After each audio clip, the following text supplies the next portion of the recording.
வணக்கம் நண்பர்களே! கிரிக்கெட் அப்படிங்கிற ஒரு வார்த்தை நமக்குள்ள எப்பவும் ஒரு தனி உற்சாகத்தை கொண்டு வரும். அதிலும் குறிப்பா டெஸ்ட் கிரிக்கெட் அப்படிங்கிறது வெறும் ஒரு விளையாட்டு கிடையாது. அது ஒரு மிகப்பெரிய மனப்போராட்டத்தின் வெளிப்பாடு. 5 நாட்கள் நடக்கும் இந்த போட்டியில் வீரர்களின் பொறுமை, திறமை, விடாமுயற்சி என எல்லாமே சோதிக்கப்படும். டி20 போட்டிகள் வந்த பிறகு டெஸ்ட் கிரிக்கெட் மீதான ஆர்வம் குறைந்து விட்டதோ என்று பலரும் நினைத்துக் கொண்டிருக்கும் இந்த வேளையில், டெஸ்ட் கிரிக்கெட்டின் உண்மையான அழகையும், ஒரு அணி எப்படி வீழ்ந்தாலும் மீண்டு எழுந்து வர முடியும் என்பதையும் உலகிற்கு உணர்த்தியிருக்கிறது ஜிம்பாப்வே அணி. இன்னைக்கு நாம் பேசப் போற விஷயம் ஒரு சாதாரண கிரிக்கெட் மேட்ச் பத்தி கிடையாது. இது ஒரு பீனிக்ஸ் பறவை மாதிரி மீண்டும் வந்த ஒரு அணியின் கதை. சரியா 25 ஆண்டுகளுக்கு பிறகு ஒரு மிகப்பெரிய மாயாஜாலத்தை ஜிம்பாப்வே அணி செஞ்சு காட்டியிருக்காங்க. வங்கதேச அணியை ஒரு இன்னிங்ஸ் மற்றும் 85 ரன்கள் வித்தியாசத்தில் வீழ்த்தி ஒரு பிரம்மாண்டமான வரலாற்று வெற்றியை பதிவு செஞ்சிருக்காங்க. இந்த வீடியோல இந்த வரலாற்று சாதனை எப்படி நடந்துச்சு, ஜிம்பாப்வே அணி கடந்து வந்த பாதை என்ன, இந்த போட்டியோட ஒவ்வொரு திருப்புமுனையும் என்ன அப்படிங்கிறதை ரொம்ப ஆழமாக பார்க்க போறோம். இந்த வெற்றியோட மகத்துவத்தை புரிஞ்சுக்கணும்னா கொஞ்சம் பின்னோக்கி ஜிம்பாப்வே கிரிக்கெட்டோட வரலாற்றை பார்க்கணும். 1990களில் ஜிம்பாப்வே அணி எவ்வளவு வலிமையான அணியா இருந்துச்சுன்னு 96களில் கிரிக்கெட் பார்த்த ரசிகருக்கு ரொம்ப நல்லாவே தெரியும்.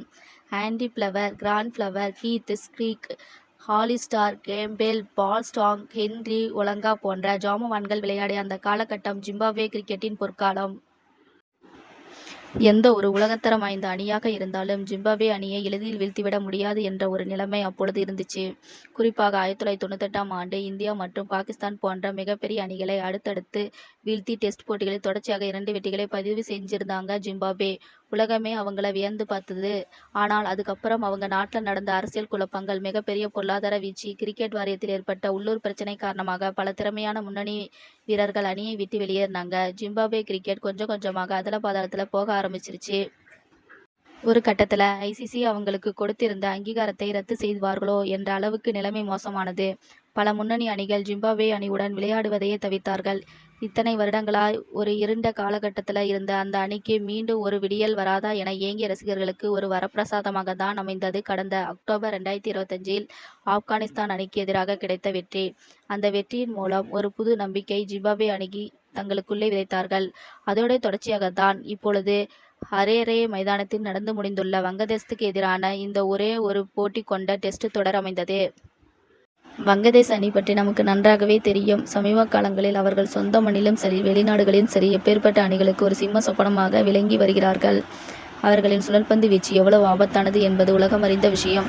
அத்தகைய பலம் வாய்ந்த வங்கதேச அணி ஜிம்பாப்வேக்கு சுற்றுப்பயணம் மேற்கொண்ட போது பலரும் வங்கதேச அணிதான் எளிதில் வெற்றி பெறும் என்று கணித்தார்கள். ஆனால் ஹரேரே ஆடுகளத்தில் ஜிம்பாப்வே அணி வைத்திருந்த திட்டங்கள் வேறு. போட்டி தொடங்கிய முதல் நாள் ஆடுகளம் பந்துவீச்சுக்கு, குறிப்பாக வேகப்பந்துக்கு சாதகமாக இருந்தது. டாஸ் வென்று முதலில் பேட்டிங் செய்ய முடிவெடுத்த வங்கதேச அணி ஹரேரே மைதானத்தில் ஆடுகள தன்மை சரியாக கணிக்க தவறிவிட்டதோ என்று தோன்றியது. ஜிம்பாப்வே அணியின் வேகப்பந்து வீச்சாளர்கள் முதல் ஓவரில் இருந்தே வங்கதேச பேட்ஸ்மேன்களுக்கு கடும் நெருக்கடி கொடுத்தார்கள். பிச்சில் இருந்த ஈரப்பதத்தையும் பவுன்ஸையும் மிக சரியாக பயன்படுத்திய ஜிம்பாப்வே பந்துவீச்சாளர்கள் வங்கதேசின் விக்கெட்டுகளை சீட்டுக்கட்டு போல சரித்தார்கள். வங்கதேச அணியின் முன்னணி பேட்ஸ்மேன்கள் பலரும் ஒற்றை இலக்க ரன்களில் ஆட்டமிழந்து வெளியேற, முதல் இன்னிங்ஸில் அந்த அணி வெறும் 140 ரன்களுக்கு சுருண்டது. ஒரு வலுவான பேட்டிங் வரிசையை கொண்ட வங்கதேச அணி இப்படி ஒரு மோசமான சரிவை சந்திக்கும் என்று யாருமே எதிர்பார்க்கவில்லை. இது ஜிம்பாப்வே அணிக்கு கிடைத்த ஒரு மிகப்பெரிய மனரீதியான வெற்றி. வங்கதேச அணியை 140 ரன்களுக்கு சுருட்டிய உற்சாகத்தில் தங்களது முதல் இன்னிங்ஸை தொடங்கிய ஜிம்பாப்வே அணிக்கு பொறுப்பான பேட்டிங் தேவைப்பட்டது. ஏனென்றால் ஆடுகளம் இன்னும் பந்துவீச்சாளருக்கு சவாலாக இருந்தது. இந்த சூழ்நிலையில்தான் ஜிம்பாப்வே அணியின் தொடக்க வீரர் இன்னோசென்ட் காயா களத்தில் இறங்கினார். அவர் விளையாடிய விதம் அசாத்தியமானது. டெஸ்ட் கிரிக்கெட்டுக்கு தேவையான பொறுமை, நிதானம், பந்துகளை தேர்ந்தெடுத்து அடிக்கும் விதம் என அனைத்திலும் ஒரு முதிர்ச்சியை காட்டினார்.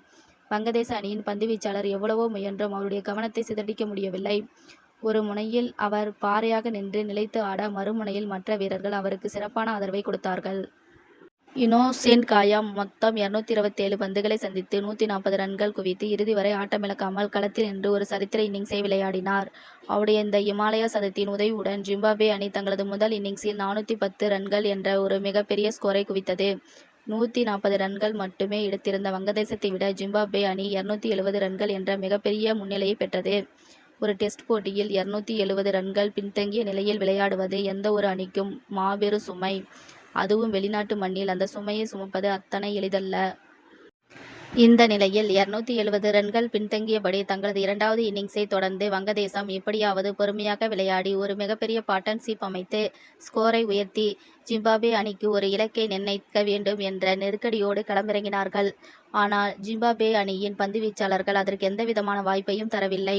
குறிப்பாக பிளேசிங் முசரபானி வேகமும் அவரது பந்தை வீசிய கோணங்களும் வங்கதேச பேட்ஸ்மேன்களை மிகவும் திணறடித்தது. அவரது உயரம் காரணமாக ஆடுகளத்தில் இருந்து கிடைத்த கூடுதல் பவுன்ஸ் வங்கதேச வீரர்களை நிலைகுலைய செய்தது. இன்னொரு பக்கம் ஜிம்பாப்வே அணியின் கேப்டன் ரிஷாட் ட்ரங்கரா தனது அனுபவமிக்க பந்துவீச்சால் நெருக்கடியை அதிகப்படுத்தினார். விக்கெட்டுகள் மளமளவென விழத் தொடங்கினர். ஒரு கட்டத்தில் வங்கதேச அணி படுதோல்வியை நோக்கி பயணித்துக் கொண்டிருந்தது. அப்பொழுது வங்கதேச அணியின் அனுபவ வீரர் முஷ்பிகுர் ரஹீம் மற்றும் இளம் வீரர் நஜ்முல் ஹோசேன் சாண்ட்ரோ ஆகிய இருவரும் இணைந்து ஒரு சிறிய போராட்டத்தை வெளிப்படுத்தினார்கள். மிகவும் சவாலான பந்துவீச்சை எதிர்கொண்டு நிதானமாக ஆடிய இவர்கள் இருவரும் இணைந்து 61 ரன்கள் பார்ட்னர்ஷிப் அமைத்தார்கள். முஷ்பிகுர் ரஹீம் 34 ரன்களும் சாண்ட்ரோ 30 ரன்களும் எடுத்து அணியை சரிவில் இருந்து மீட்க போராடினார்கள். ஆனால் இவர்களது போராட்டம் நீண்ட நேரம் நீடிக்கவில்லை. ஜிம்பாப்வே அணியின் சுழல்பந்து வேகப்பந்து வீச்சு கூட்டணியில் இந்த பார்ட்னர்ஷிப் உடைக்கப்பட்டது.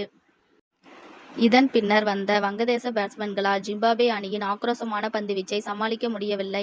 இறுதியில் வங்கதேச அணி தங்களது இரண்டாவது இன்னிங்ஸில் வெறும் 185 ரன்களுக்கு அனைத்து விக்கெட்டுகளையும் இழந்து சுருண்டது.